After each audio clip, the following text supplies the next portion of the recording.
प्रिय मित्रों, आपको प्रेम भरा नमस्कार। सत्यवचन धारा प्रवाह अध्ययन श्रृंखला में आपका हम अभिवादन करते हैं। जीवन की समस्याओं को कई बार समझना अति जटिल हो जाता है।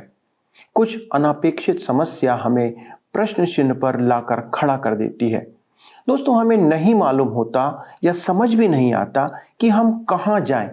हमारी बुद्धि सीमित है कि परमेश्वर के समान सब बातों को हम जान सकें।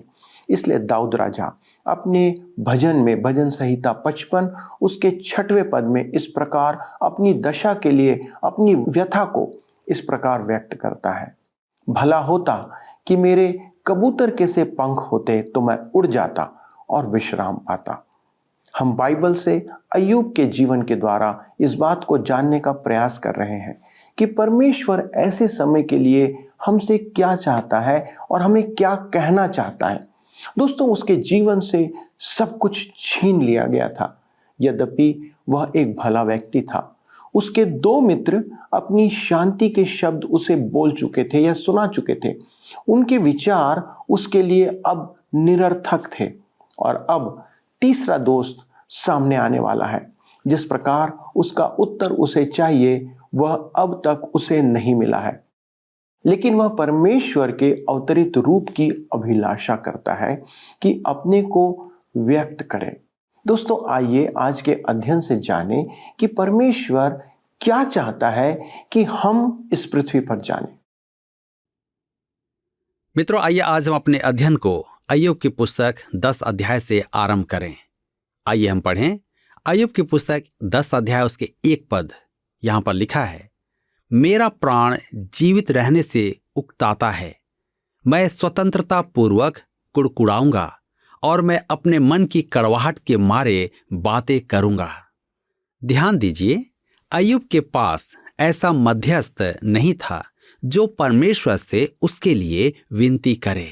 अतः वह कड़वाहट से भर गया था, जीवन से ऊब गया था और अपनी भावना व्यक्त करता है। वह अपनी दुखी दशा और अभागेपन का सच्चाई के साथ वर्णन करता है।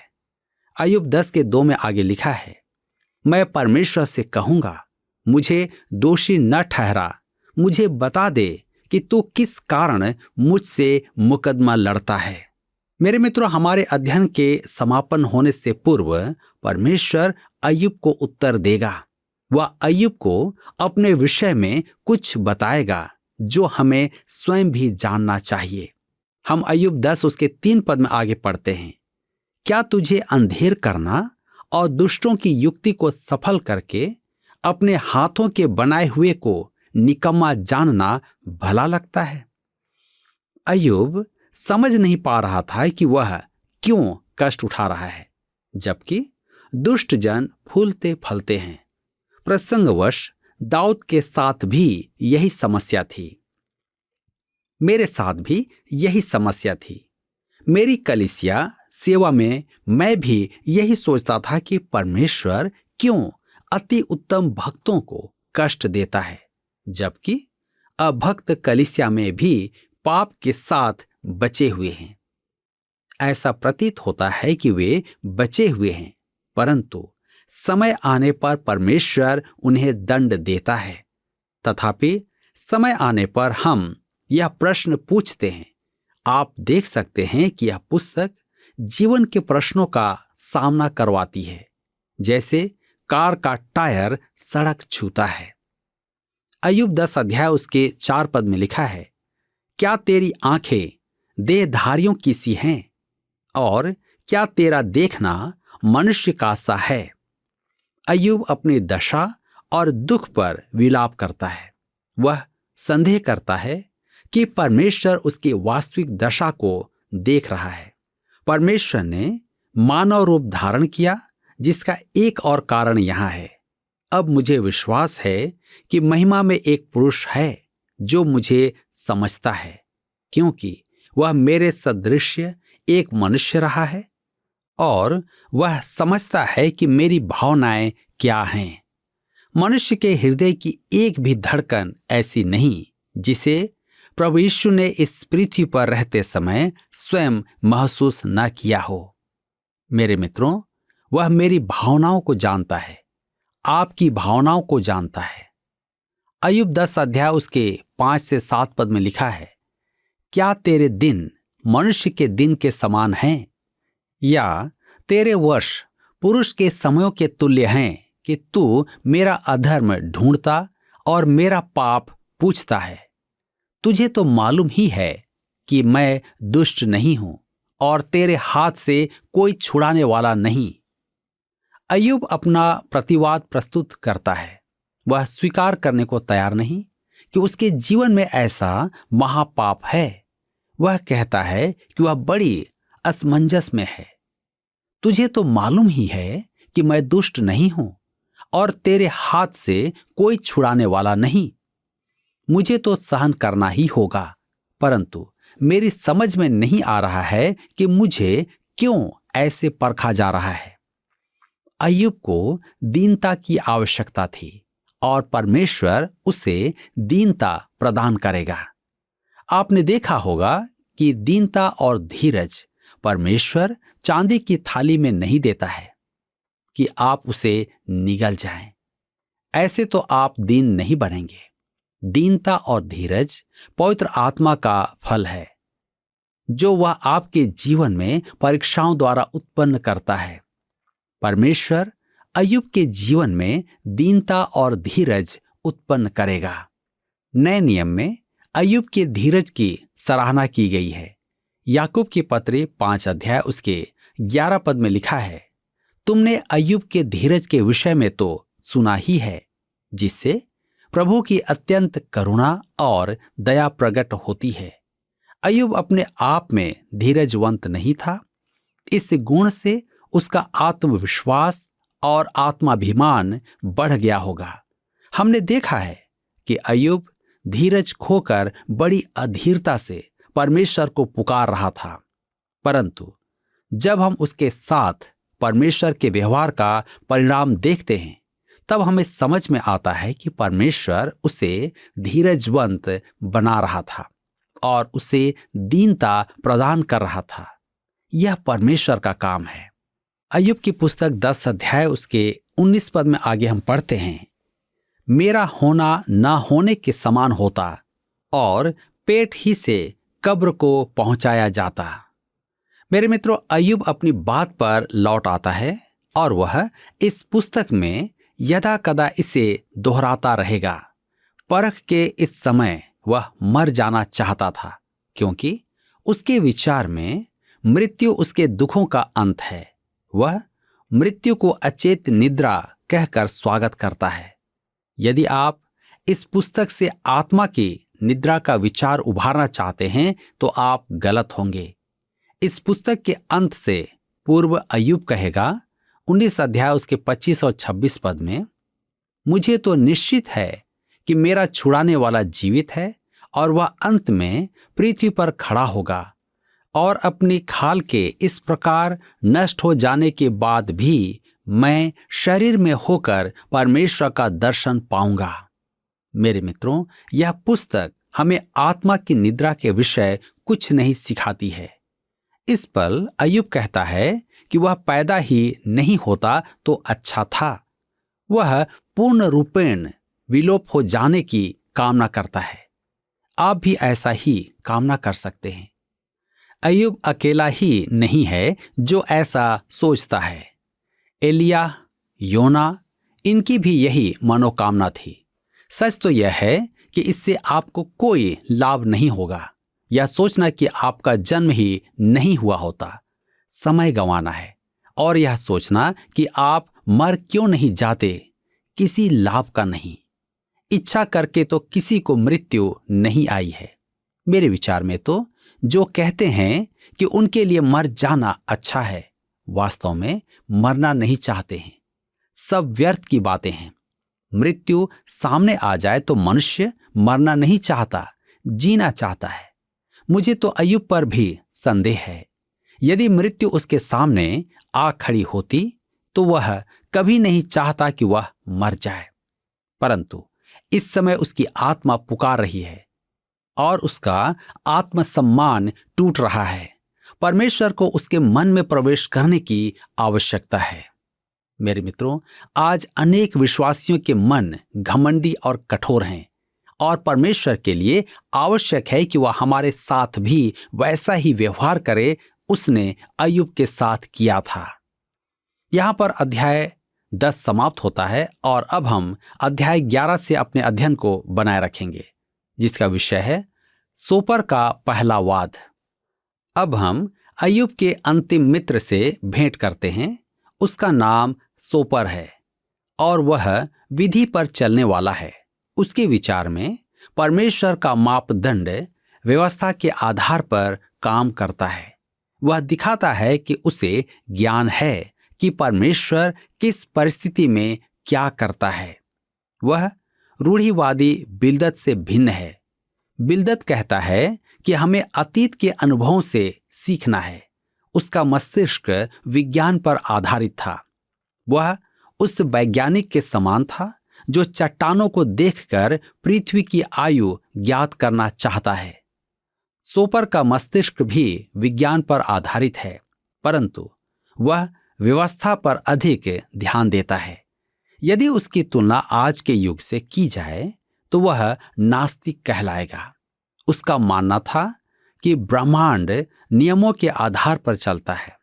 नियम बनाए न जाएं तो नियम कहां से आएंगे? अतः स्पष्ट है कि कोई है जिसने नियम बनाए, परंतु सोपर केवल यही मानता है कि ब्रह्मांड नियमों का पालन करता है। मेरे मित्रों, सोपर उस मनुष्य के समान है जो कहता है मुझसे और पूछो। वह एक ऐसा व्यक्ति है जो सोचता है कि उसके पास सब उत्तर हैं। वह विधि की पुकार है।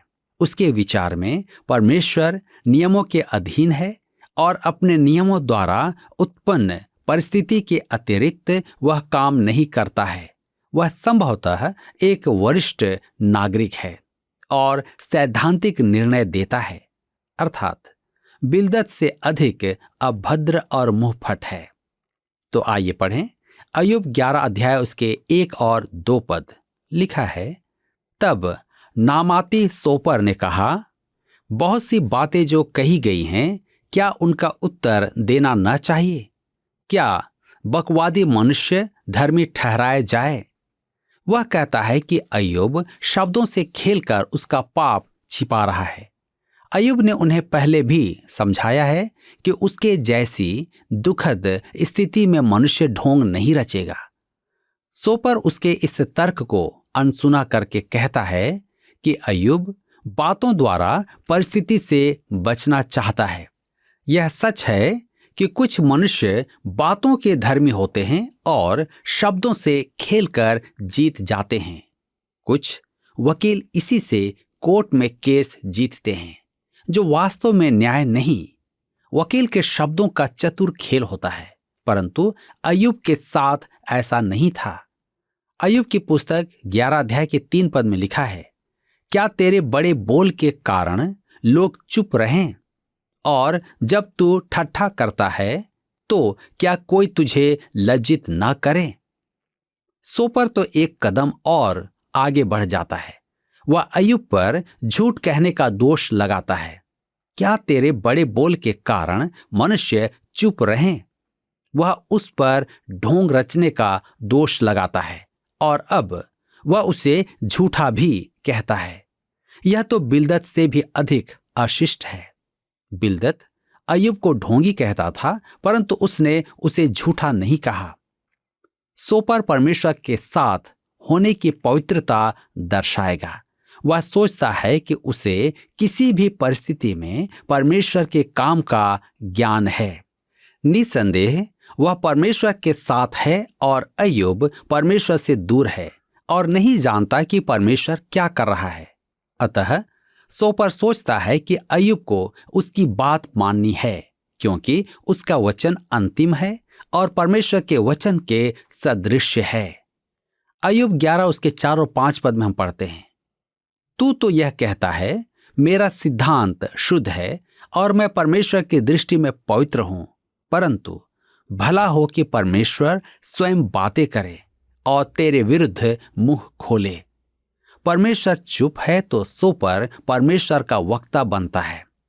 मुझे किसी ने बड़ा ही अशिष्ट पत्र लिखा और जो पद मैंने पाया था उसके विषय में मुझे झिड़कार रहा था और मुझ पर दोष लगाया कि मैं अपनी ओर सिद्धांतवादी ही नहीं परंतु मुझ में आत्मिक विवेक भी नहीं है। अपनी बात पूरी कर लेने के बाद उसने लिखा, अब मैं देखूंगा कि आप पवित्र आत्मा की वाणी सुनेंगे या नहीं। वह सोचता था कि वह पवित्र आत्मा की वाणी है और यदि मैं उसकी बात नहीं सुनूं तो मैं परमेश्वर की वाणी नहीं सुनता हूं। अति रोचक बात है यह। उसका पत्र पढ़कर मैंने निश्चय जान लिया कि वह जिस बात का मुझे दोष दे रहा है वही बात स्वयं कर रहा है। मैं मान लेता हूं कि उसे भेद का ज्ञान है जिसके बारे में मैं अनभिज्ञ हूं, परंतु वह मेरा सहायक नहीं सिद्ध हुआ। उसका पत्र कूड़े में गया क्योंकि उसमें मेरे लिए कोई संदेश नहीं था। इसी प्रकार मेरे विचार में सोपर के पास अय्यूब के लिए संदेश नहीं था। अय्यूब 11 अध्याय के 6 पद में लिखा है, और तुझ पर बुद्धि की गुप्त बातें प्रकट करे कि उनका मर्म तेरी बुद्धि से बढ़कर है, इसलिए जान ले कि परमेश्वर तेरे अधर्म में से बहुत कुछ भूल जाता है। वह अय्यूब से जो कहता है वह सांत्वना के शब्द नहीं थे, वह तो वास्तव में उस पर प्रहार था।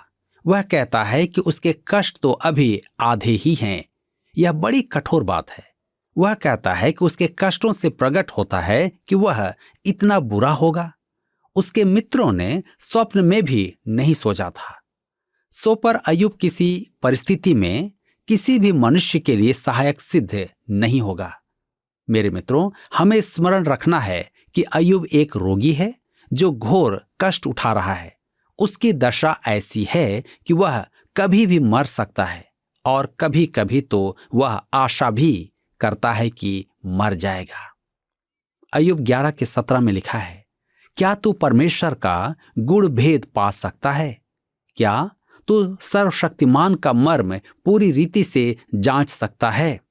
मित्रों, यह एक महान और अद्भुत बात है, परंतु कौन इसे नहीं जानता? अय्यूब उससे आगे चलकर कहेगा कि यह तो सब ही जानते हैं, परमेश्वर को कोई खोज नहीं सकता। परमेश्वर स्वयं प्रकट होता है। परमेश्वर को जानने का एकमात्र उपाय है कि वह प्रसन्न होकर हम पर स्वयं को प्रकट कर दे।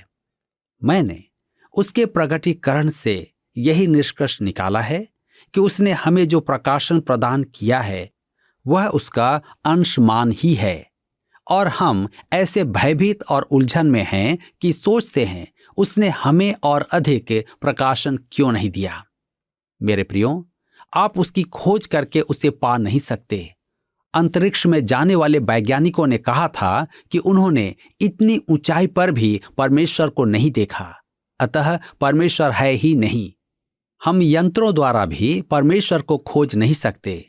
कोई यह सोचे कि परमेश्वर को खोज पाना संभव है तो वह मूर्खता का विचार है। मनुष्य दूरबीन द्वारा परमेश्वर को नहीं खोज सकता। परमेश्वर स्वयं ही प्रकट होता है। सोपर की यह बात गहरी है, परंतु अय्यूब के लिए यह नई बात नहीं है।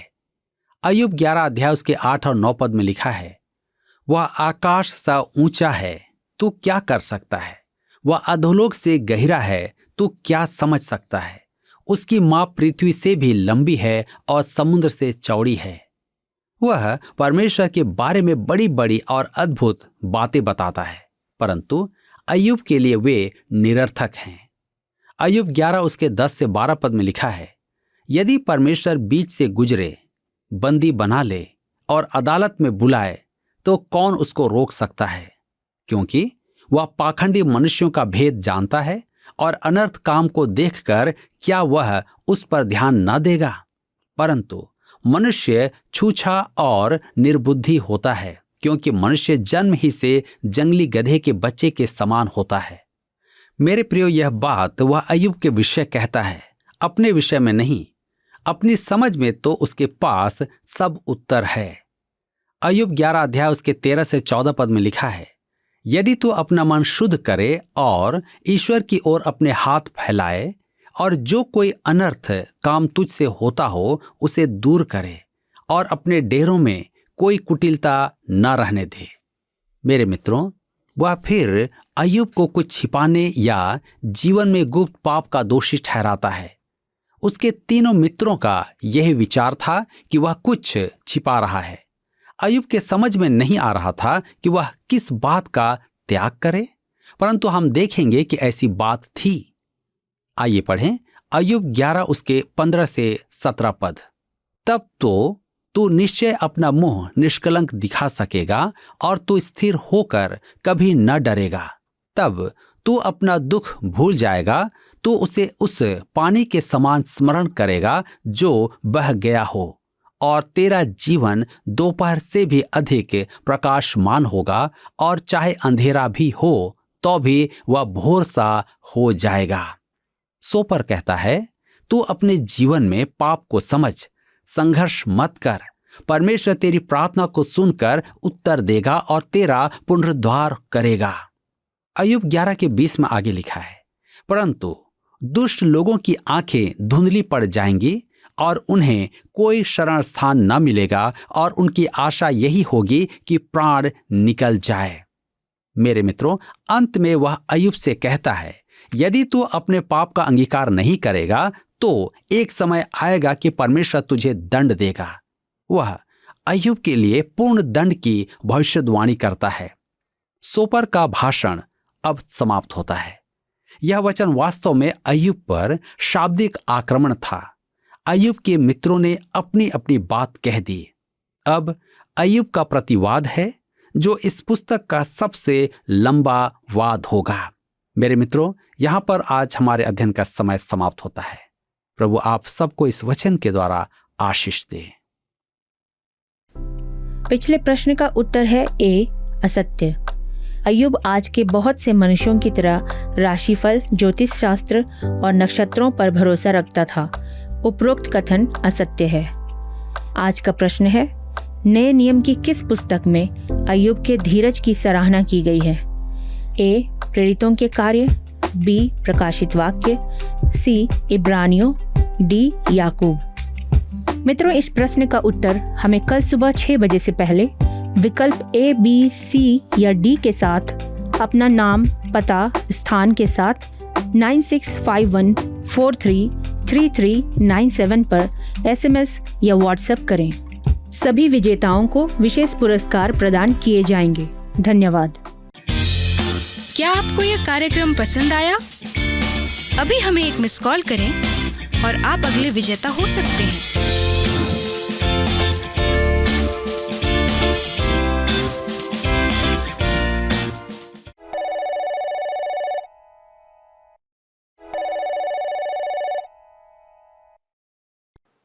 दोस्तों, सोपर के समान आज भी हमारे बीच में कई ऐसे लोग हैं, जब कोई मुसीबत में रहता है तो वे तार्किक ढंग से समस्या का हल हमारे लिए अपने विचारों के द्वारा रखते हैं या प्रकट करते हैं। उसके तीनों मित्र अलग अलग रीति से उसकी दुर्दशा पर बोलते हैं, ये सोचते हुए कि वे अपने मित्र को सर्वोत्तम उत्तर दे रहे हैं और परमेश्वर के बारे में वे बहुत कुछ जानते हैं। लेकिन उनके तर्क अय्यूब के जीवन का अनुकूलन नहीं है। समस्या इन लोगों के साथ यही है कि वे सोचते हैं कि पाप के कारण ही अय्यूब इस समस्या में पड़ा है और परमेश्वर ने उसे त्याग दिया है या छोड़ दिया है। हाँ दोस्तों, पाप सारे समस्याओं की जड़ है, लेकिन सब की सब समस्याओं की जड़ नहीं। इसलिए हम भी जब समस्या में पड़े व्यक्ति को मदद करने की कोशिश करें तो इस बात की सावधानी बरतें, बिना व्यक्ति के जीवन को जाने अपनी सम्मति या ज्ञान की बातें देना कहीं अय्यूब के मित्र एलीपज, बिल्दाद और सोपर के समान हमारे साथ भी ना हो जाए। दोस्तों, वे परमेश्वर को नहीं जानते थे, वे अय्यूब को नहीं जानते थे, बल्कि वे स्वयं को भी नहीं जानते थे। जबकि अय्यूब परमेश्वर का भक्त था। उनके तर्कों से अधिक न केवल परमेश्वर को वो सिर्फ जानता था, बल्कि उसके साथ एक अद्भुत संबंध भी था। दोस्तों, प्रार्थना करें कि हम परमेश्वर को अय्यूब के समान जाने। मैं भी आज आपके लिए इस संदर्भ में प्रार्थना करना चाहता हूं कि आपका संबंध परमेश्वर के साथ मजबूत और प्रगाढ़ हो। आइए प्रार्थना करें।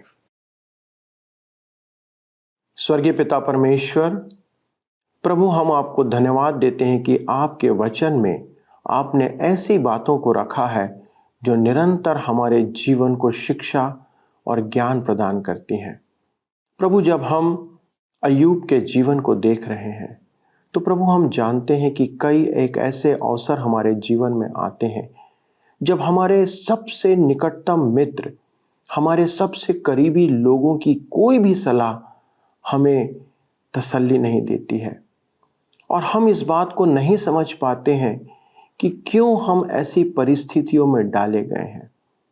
प्रभु, आप ही जानते हैं, क्योंकि आप सर्वज्ञानी हैं। प्रभु, आप हमारे सारे जीवन की गहरी बातों को जानते हैं। परंतु प्रभु, हम आपसे ये विनती करते हैं, हमारे दर्शकों के लिए प्रभु अपने ज्ञान और बुद्धि को प्रकट करें कि ऐसी परिस्थिति में प्रभु उनका संबंध आप में दृढ़ बना रहे। बहुत सी बार ऐसी परिस्थितियां हमें तोड़ देती हैं, आपसे दूर ले जाती हैं, आपके वचन से, प्रार्थना के जीवन से दूर ले जाती हैं। कितने ऐसे लोग हैं प्रभु हमारे साथ आज जो कि आपसे दूर चले गए हैं, उन्होंने अपना भरोसा आप पर से खो दिया है। अनुग्रह करें प्रभु कि उनका भरोसा और विश्वास आप पर अय्यूब के समान बना रहे, कि वो जितनी भी परेशानी में था प्रभु वह आपके विमुख नहीं गया, उसने आपके विरुद्ध बातें नहीं की, लेकिन संपूर्ण भरोसा आप पर रखा रहा। हमारे दर्शकों के लिए ऐसी विनती प्रार्थना हम प्रभु यीशु क्रिस्ट के नाम से मांगते हैं, आमीन।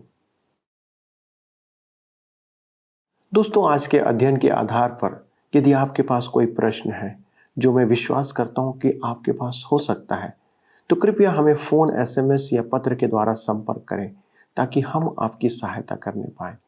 परमेश्वर का वचन हर एक बात का हल हमें प्रदान कर सकता है।